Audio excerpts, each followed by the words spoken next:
Welcome back. సాంకేతిక కారణాలతో రుణమాఫీ కాని వారు మండలాల్లోని వ్యవసాయ అధికారులకు సమాచారం ఇవ్వాలన్నారు మంత్రి పొన్నం ప్రభాకర్. ఇచ్చిన మాటకు అనుగుణంగా 2 లక్షల వరకు రుణమాఫీ చేస్తున్న ఘనత రేవంత్ సర్కార్కే దక్కుతుందని అన్నారు.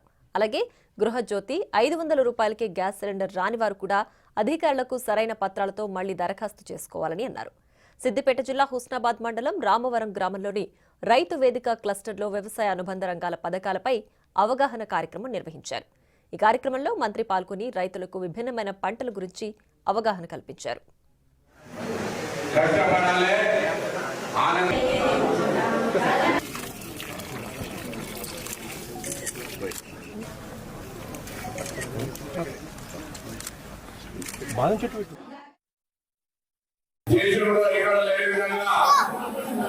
మొట్టమొదటిసారిగా 2 లక్షల రూపాయల రుణమాఫీ రేవంత్ రెడ్డి నాయకత్వంలో ప్రభుత్వం చేయడం జరిగింది. ఒకే మారు 1 లక్ష రూపాయలు చేసినాం. రెండో మారు రూపాయలు 1,50,000 రూపాయలు చేయడం జరిగింది.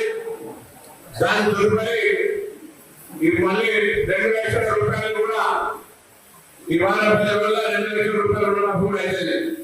అయితే ఇందులో ఎవరికైనా సాంకేతికంగా ఆధార్ కార్డు బ్యాంకు లింక్ కాలేదేనో ఇతరత్ర ఏదైనా కారణంతో రేషన్ కార్డులో ఏదైనా సాంకేతికమైనటువంటి కారణంతో మీకు లోన్ మాఫీ అంశం ఉంటే వ్యవసాయ అధికారి కానీ మండల కార్యాలయంలో కానీ మీ యొక్క ఫిర్యాదును మీ లేఖ నివాసమే సందర్భంగా కోరుతున్నాం. రుణం తీసుకున్న రైతులందరికీ వ్యవసాయ రుణం తీసుకున్న రైతులందరికీ నిబంధనల మేరకు రుణమాఫీ చేయాలని నిర్ణయం తీసుకుంది. కాబట్టి సాంకేతికంగా ఏమైనా ఇబ్బంది ఉంటే దయచేసి సంబంధిత అధికారులు చెప్పమని కోరుతూ, రెండవది గృహజ్యోతికి సంబంధించి 200 యూనిట్ల వరకైనా రాకపోతే మీరు అర్హత ఉండి 200